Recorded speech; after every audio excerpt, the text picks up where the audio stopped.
نہ میں وہابی نہ میں بابی، میں ہوں مسلم علمی کتاب۔ اللہ کا شکر ہے کہ اس کا ڈراپ سین ہو گیا۔ آج انشاءاللہ یہ چیپٹر کلوز ہو جائے گا ہمیشہ کے لیے انشاءاللہ تعالی،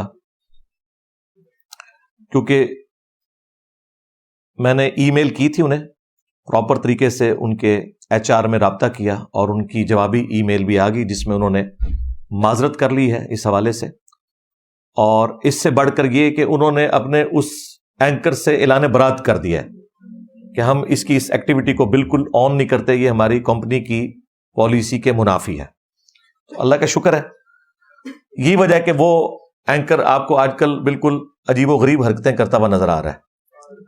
ان حرکتوں کی وجہ آپ کو آج پتہ چلے گی کہ چونکہ اس کے ساتھ تو کام جو ڈلنا تھا وہ ڈل گیا، تو اس کی جو چیخیں تھی اس کے پیچھے ریزن کیا ہے وہ آپ کو اس ای میل کے جواب سے پتہ چلے گا کہ وہ چیخیں کیوں مار رہا ہے۔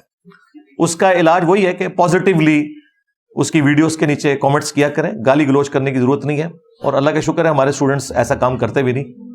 اگر کوئی اپنی پرسنل کیپیسٹی میں کوئی حرکت کرتا ہے تو وہ خود ذمہ دار ہے، لیکن علمی طریقے سے اس کی ویڈیوز کے نیچے کامنٹس ضرور کریں تاکہ کوئی اصلاح والا پہلو اگر ہے تو ان کی اصلاح کا کوئی معاملہ ہو جائے۔ باقی زبردستی تو کوئی کسی کو گھول کر حق دے نہیں سکتا، تو سیدھی سی بات ہے۔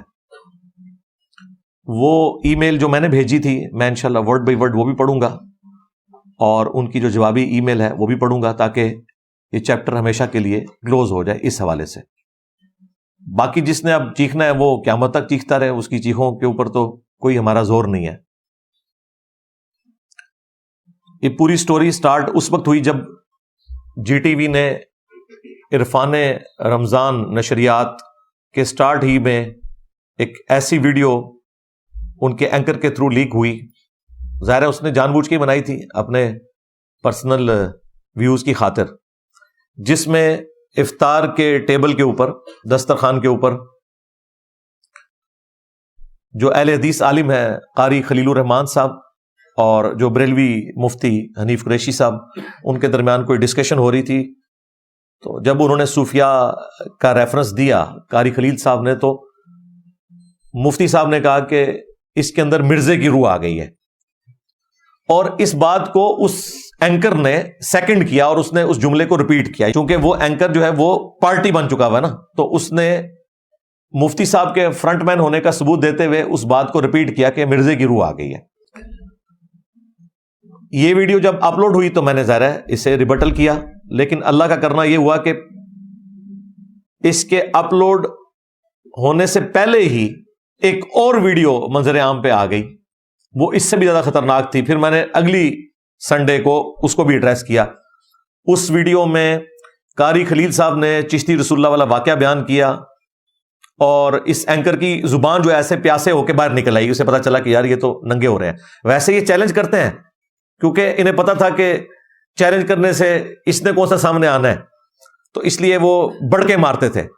جب نیشنل ٹی وی پہ لائیو یہ چیز چل گئی تو اس مفتی نے بھی روک دیا قاری صاحب کو کہ یہ ٹاپک نہ ڈسکس کریں، اور یہ بھی روکنے کی کوشش کر رہا۔ خیر پھر انہوں نے اجازت دی اور معاملہ چل پڑا۔ انہوں نے ایک بڑا اچھا جملہ بولا قاری صاحب نے کہ اگر اقرار الحسن صاحب اس زمانے میں ہوتے تو چشتی صاحب کے پیچھے بھی پڑ جاتے جس طرح آج حق خطیب کے پیچھے پڑے ہوئے ہیں۔ یہ بڑا چھکا مارا ہے جی قاری صاحب نے، مزہ آ گیا۔ اور پھر میں نے قاری صاحب کو باقاعدہ فون کے اوپر مبارکباد دی جب یہ ویڈیو میرے تک پہنچی۔ انہوں نے خود ہی ہمارے اکیڈمی کے واٹس ایپ نمبر پہ بھیج دی تھی، تو اس سے پہلے ہی میں دیکھ چکا تھا۔ تو مجھے ابرار بھائی نے بتایا کہ جس طرح انہوں نے ویڈیو بھیجی ہے اپنی، تو پھر میں نے انہیں کال کی، بڑے خوش ہوئے۔ پھر میں نے انہیں یہ بھی بتایا کہ یہ جو آپ کو یہ بہانے لگا رہا ہے نا کہ وہ حدیثیں بھی ایسی ہیں، تو یہ حدیثیں پیش کرے گا اور آپ نے یہ جواب دینے ہیں، اور یہ جو بھاگ گیا نا آپ کے سامنے یہ کہہ کے کہ جی کتابیں بدل گئی ہیں، تو کتابیں کوئی نہیں بدلی ہیں، بالکل جھوٹ بول رہا ہے۔ ان کے بڑوں نے ان چیزوں کا دفاع کیا، وہ سارے ریفرنسز،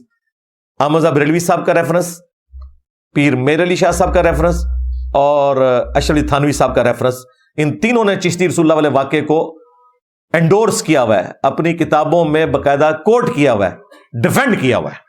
یہ میں نے سارے ریفرنسز ان کو بھجوائے، لیکن وہ دوبارہ نوبت ہی نہیں آئی۔ خیر اس ویڈیو کا نکلنا ان کے لیے بہت بڑی علمی موت تھی، انہیں خطرہ تو لگ گیا کہ اب یہ بات اور بگڑے گی۔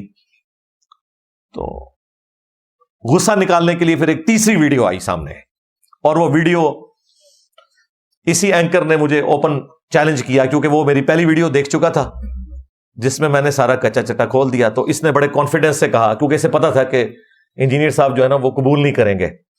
آج تک جتنے چیلنج ہیں وہ ان کی طرف سے آتے ہیں, ہم نے کبھی کسی کو چیلنج نہیں دیا, جواباً بات کر رہے ہوتے ہیں, وہ بھی عقائد کے اوپر. فروعی مسائل جو ہیں یہ چھوٹی چیز ہے.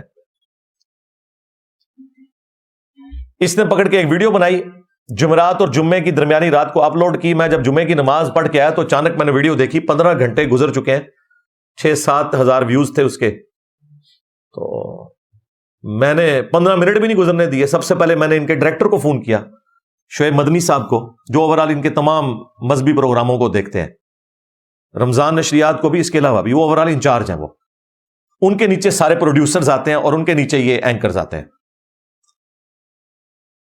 چونکہ ان کے ساتھ ایک تعلق والا معاملہ تھا, میں پہلی دفعہ جب مین چینل کے اوپر آیا تو انہی کی دعوت پہ آیا تھا, یوم علی کے اوپر علیہ السلام. تو میں نے کہا یہ کیا حرکت ہوئی ہے؟ انہوں نے کہا واللہ مجھے نہیں پتا, یہ شروع میں کوئی حرکت ہوئی ہوگی. میں نے کہا انہوں نے تو باقاعدہ ایک تھم نیل بنایا ہے جس میں انہوں نے مجھے چیلنج دی, دفاع کرو, اور اینکر غصے میں آ گیا. میں نے کہا کیا کہا تھا یار ان لوگوں کی غصے میں آ گئے, ہم تو ان کے بڑوں کو کچھ نہیں سمجھتے. تو ان کا انجینئر صاحب مجھے ویڈیو بھیجے, ہم نے پیرلل میں ویڈیو بھجوائی, وہ انہوں نے دیکھی, انہوں نے کہا کہ یہ مجھ سے اوور لک ہو گیا, اگر آپ کہتے ہو تو میں یہ ویڈیو ڈیلیٹ کر دیتا ہوں. میں کہا نا ڈیلیٹ نہیں کرنی. ہاں انہیں داڑھ تھلے آ گئے نے. میں نے کہا اب میں ویڈیو بناؤں گا, اور فون بند کر کے میں نے ویڈیو بنائی ہے کہ ٹھیک ہے تمہارا یہ چیلنج ایکسیپٹ ہے, آن لائن میں آنے کے لیے تیار ہوں. ظاہر ہے کہ اس سے پہلے بھی میں جی ٹی وی میں جتنی دفعہ آیا ہوں وہ آن لائن آیا ہوں, کبھی ان کے میں بلکہ کسی بھی چینل کے پروگرام میں ڈائریکٹ کبھی نہیں جاتا. وہ خود یہاں آ کر ریکارڈنگ کرتے ہیں یا آن لائن لے لیتے ہیں. ظاہر ہے وہ کراچی میں تھا تو آن لائن ہی لینا تھا, خود آنا ان کے لیے مشکل کام تھا. میں نے دونوں آفرز رکھ دی کہ بھئی اب یہ موقع آیا ہے کہ نیشنل ٹی وی کے اوپر اگر لائیو یہ ڈسکشن ہوتی ہے تو ہماری کامیابی ہے. لہٰذا میں نے وقتی طور پر صرف اس ایک پروگرام کے لیے اپنی وہ شرط بھی کہ بڑے کو لانچ کرو یا بڑے سے ویڈیو بنواؤ, وہ بھی میں نے وقتی طور پر موقوف کر دی. میں نے کہا ٹھیک ہے اگر یہ سب کچھ آن لائن ہو رہا ہے اور لائیو چل رہا ہے تو مجھے تو پتا تھا کہ اس نے کیا جواب دینا ہے. وہ میں نے چیلنج ایکسیپٹ کیا. یہ تو ایکسپیکٹ نہیں کر رہے تھے کہ اس دفعہ شیر واقعی نکل آئے گا. میں کہا جی آ جاؤ. وہ ویڈیو 13 گھنٹوں میں 2 لاکھ سے زیادہ لوگوں نے دیکھ لی. ان کی ویڈیو تو مشکل سے 10,000 تک ہی پہنچی, اور جواباً ہماری ویڈیو 13 گھنٹوں میں 2 لاکھ لوگ دیکھ چکے. ابھی تک آلموسٹ 5.25 لاکھ کے قریب لوگ وہ ویڈیو دیکھ چکے ہیں. اور مجھے یہ کانفیڈنس تھا کہ یہ تیار نہیں ہوں گے, کیونکہ انہیں پتا ہے کہ ان کے پاس کوئی ڈیفنس موجود ہی نہیں ہے. وہ قاری خلیل صاحب کو انہوں نے گولی کرا دی دیا کہ یہ کتابیں بدل گئی ہیں. مجھے کیسے گولی کرا سکتے تھے؟ پھر جب اتوار آئی تو میں نے مزید طبیعت صاف کر دی, تو کہا کہ بھائی جس مفتی کو لانچ کر رہے ہو, اس مفتی نے 2009 کے اندر ایک اہل حدیث عالم کے ساتھ مناظرے میں چشتی اور شبلی رسول کے نام کے اوپر شتیہات کا سہارا لیتے ہوئے ڈیفینڈ کیا ہوا ہے ان کلمات کو, اور خبردار اس پہ آپ نے نہیں بولنا. اب کیا یہ مفتی کہہ رہا ہے کتابیں بدل گئی ہیں؟ اس کا مطلب ہے یہ مان گیا ہے کہ ہے یہ کفر ہے, تبھی تو کہہ رہا ہے کتابیں بدل گئیں. لیکن 2009 میں یہی مفتی کیا کہہ رہا تھا کہ شتیہات ہے اور بزرگوں کی شتیہات کے اوپر کلام نہیں. حالانکہ یہ بھی اس نے جھوٹ بولا. شتیہات کا تعلق اللہ کے ساتھ ہوتا ہے صوفیاء کے ہاں, رسول اللہ کے ساتھ وہ بھی نہیں مانتے. وہ کہتے ہیں با خدا دیوانہ باش, با محمد ہوشیار. دیوانگی صرف اللہ کے لیے چلے گی, محمد کے لیے دیوانگی نہیں چلے گی, وہ کفر ہی شمار کیا جائے گا. لیکن اس نے ادھر ڈیفینڈ کیا. اب ظاہر ہے اس ویڈیو نے تو اس کو ہانٹ کرنا تھا, وہ ہم نے ویڈیو چڑھا دی. ان کی چیخیں پہنچ گئی آسمان کے اوپر. صرف پھر اس مفتی کی نہیں چڑھائی ہے ہم نے, دوسرے جو چھوٹو مفتی ہے لاہور والا, وہ بھی کہہ رہا ہے آج کل کتابیں بدل گئی ہیں. ہاں میرے ڈر دی وجہ بدلیاں نے. ویسے تھوڑے بابے ہوندے نا, اقرار صاحب تے خود پہنچے نے نا, میری ویڈیو ہی پہنچتی تھوڑے بابے چھڑ کے سب کچھ نس جاندے, دنیا تو ہی تشریف لائے جاندے. تو کتابیں کوئی نہیں بدلی. تو وہ چھوٹو مفتی بھی پیچھے بڑے کے پیچھے وہ بیٹھ کے, وہ سکڑا صاحب بیٹھا ہوا پیچھے, تو جب اس نے وہ شبلی رسول اللہ اور چشتی رسول اللہ والے واقعے کو بیان کیا ہے نا, تو اس کو ڈیفینڈ کر رہا ہے. جب اس نے وہ اینڈ پہ چشتی صاحب کا جملہ بولا نا کہ میں تو کچھ بھی نہیں ہوں, رسول اللہ کے کمینے غلاموں میں سے ایک غلام ہوں, تو اس نے پیچھے سے بولا سبحان اللہ. اچھا, ہمارے ایک اسٹوڈنٹ نے نا اس ویڈیو کے نیچے کامنٹ کیے کہ کمینے غلام تو کمینہ ہی نکلا. ہاں, اس نے تو عاجزی کے طور پہ اپنے آپ کو کمینہ کہا. واقعی کوئی کمینہ شخص ہی اپنے نام کے کلمے کو پڑھوا سکتا ہے اور انڈورس کر سکتا ہے. تو یہ ان کا چونکہ کہنا ہے تبھی ڈیفینڈ کر رہے تھے نا.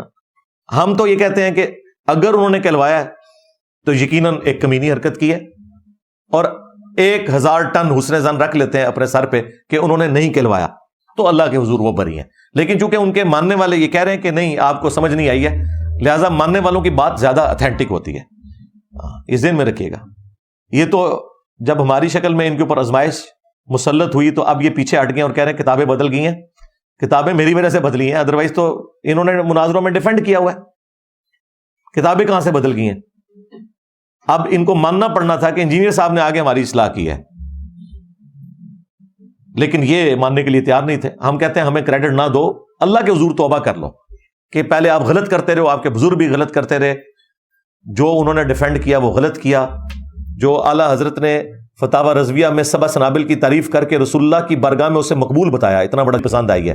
اگر تو اعلیٰ حضرت نے یہ جان بوجھ کے کیا تو وہ گئے، اور اگر انہیں پتہ نہیں چلا تو ان کی بزرگی گئی۔ نہ میں وہابی نہ میں بابی، میں ہوں مسلم علمی کتاب